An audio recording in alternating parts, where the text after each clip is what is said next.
kuti obva vazviita zvavo. Nono, nono. Wakanoromba uchida kukudzwa iwe pabasa, uchida kufuma mhuri yose yotambudzwa newe. Vana vachauve pamba vangozara namuzvara kamwe, vasakupera zvisina tsarukano. Dzinza kuita chiseko chenyi, hapana izvozvo. Gladiwe, gladiwe pamusha yangove njake mukoma John wakapengesa iwe goreria. Muri ape makuva ape murakatira neha.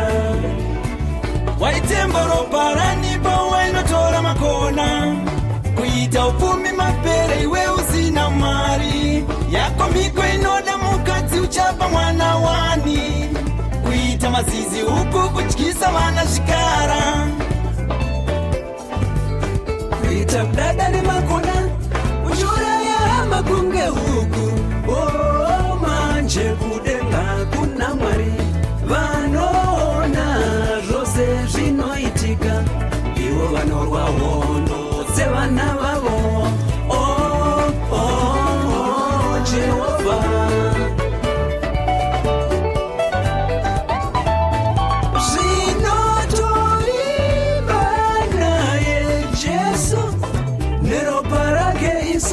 Takaponeswa nyore tichiendeswa kumberi naye Jesu, King of Kings, Jehovah Nisiye. Jehovah ndiye chete watichapuka miraka, hakuna mumwe wakaita saye. Ja Prophet, the producer, Owen Mondoka, Pastor Kondo, Sani Mwana Mburi. Yes, Lullaby Expresso, Eric the Boss. Watirwira hondo dzedu, watisimungura,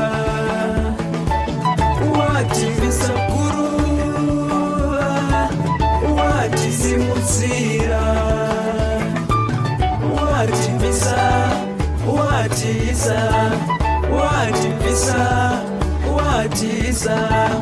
watitora, watisa. Nasono tangu jana mambo Mesia. It's better to dance to Jesus Christ, singing praise unto his holy name. Chifarafara, chimuimbira isu.